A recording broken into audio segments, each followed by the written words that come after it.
Hey guys, it is Admin. Welcome back to an update for the Swords Datapack. This is version 1.3.1, and it adds custom sound effects for each attack with the swords. Sound effects are very important when developing anything, and so this ends up adding a whole lot to the actual pack. Also, if you have not seen our previous videos on it, you can go check those out. There's a playlist in the top right. However, in today's video, we'll not be looking at crafting recipes or going into too much detail, as if we looked at the 26 different swords that the pack has in too much detail, we would have a 40-minute video. To get started, we have the glass sword. You can hear whenever we hit a mob, it will make a glass breaking sound effect. This sword causes mobs to start bleeding. This bleeding effect will get stronger and stronger as the sword takes more damage. So now that it's at very low health, the husk will get very damaged from the bleeding. Next is the TNT sword. Any mob's hit will cause a small TNT explosion to go off. It's actually a creeper, and so it makes a pretty small explosion. This can backfire onto you, and it's overall a fairly powerful weapon, but it does cause some world damage, so it's not without its drawback. Next is the paper sword. Whenever you hit a mob, it will receive a small amount of bleeding damage. However, it has an infinite attack speed, and so you can smack a mob multiple times. Base damage of 0, meaning the actual hit doesn't do any damage, but the bleeding effect will. And so the more times you hit it, the worse the bleeding gets. Moving right along, we have the sponge sword. It makes it so that water is drained around the area that the mob is hit. Doesn't deal much damage, only 2. However, it could be used as a tool to purposely bring a mob over the water and then drain the water using the mob. Moving right along, we have the ice sword. It was rebalanced in this update, so now it will freeze mobs for 2.5 seconds.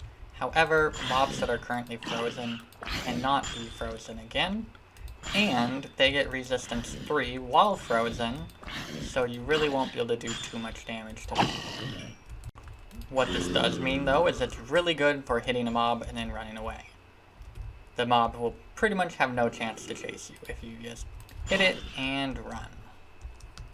Next up is the Obsidian Sword. It deals 10 damage, and it has a new sound effect. However, as the sword starts to be damaged, it will deal less and less damage. So over time, it will then start to 3-shot them instead of 2-shotting them, and eventually it will get down to only doing 1 damage per hit. Now we have the slime sword. Mobs hit by it get thrown into the air and normally take a fair amount of fall damage. The swing itself only does 2 damage, and it is also slower to swing than a normal sword. But overall, this one's fairly powerful. Almost 1/3 of the way done, we have the chorus fruit sword. Mobs hit by this will teleport randomly. Is it useful? I don't know. It also is not a 100% chance that they teleport. I think it's 1/4. And the sword itself deals 6 damage, so the same as an iron sword. Next we have the cursed sword. It deals 13 damage, but has a high chance of recoiling 3 hearts of damage onto the player. This makes it a fairly dangerous weapon to actually use.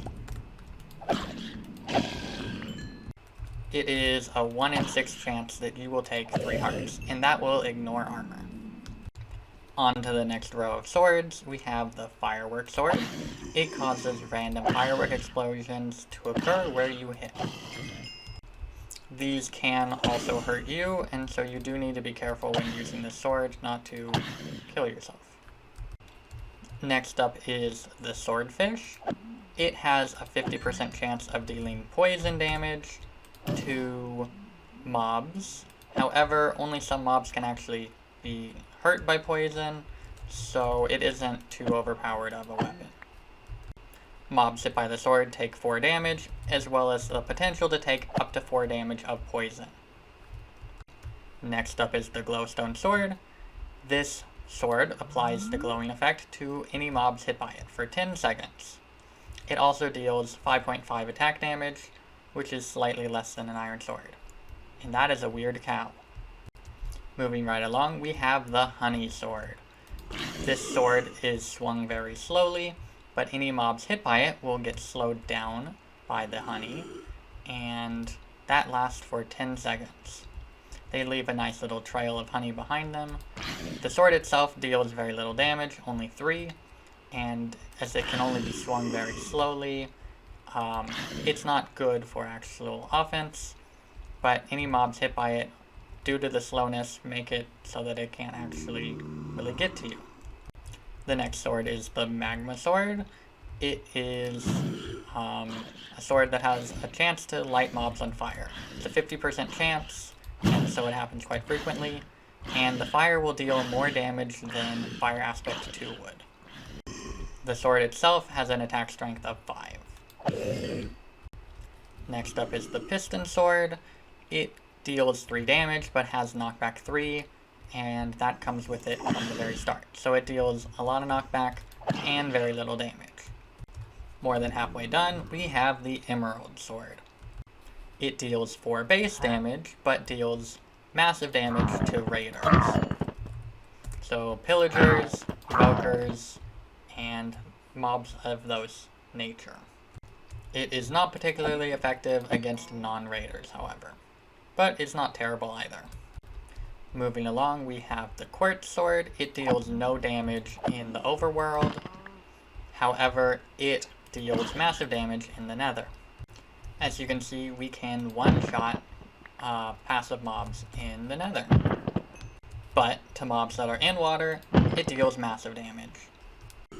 On to the final row of swords, we have the Shulker Sword. It gives mobs levitation for a short period of time. Next is the Critical Hit Sword. It deals 6 damage, same as an Iron Sword. However, it has a 1 in 6 chance to deal a massive critical hit. They can one-hit kill mobs. Moving right along, we have the End Crystal Sword. It deals exponential damage, meaning your first hit will deal 1, then 2, then 4, 8, 16, 32, 64, 128, 56. And the Wither's dead in 9 hits. Next is the Godsword. It is blatantly overpowered and disabled by default, but it does 50 damage and is boring. Next on the list is the Experience Sword. It will grab XP from mobs on your first hit. However, after that, it will not grab anymore. It drops 5 experience, which is the same as the zombie drops. And so it can double your XP from a mob grinder. Moving to another changed sword, we have the Rainbow Sword. It can steal dye essence from mobs on the first hit. It was changed in this update to be able to drop any dye in the game, all 16 colors. Final 2 swords now, we have the Magic Sword. It is hard to master, as it is based off the Master Sword. If you are at full health, you can shoot magic beams with it, and it also deals a silly amount of damage. This one is also disabled by default. And finally, we have the Totem of Undying Sword. It deals 7 damage, same as a Diamond Sword, with -3 attack speed, so a bit slower. It cannot be enchanted, but it can save your life from a would-be death situation. So, those are all the swords that the Swords Datapack currently has to offer in version 1.3. However, we are planning to update it at least 4 more times to add 20 more swords in total.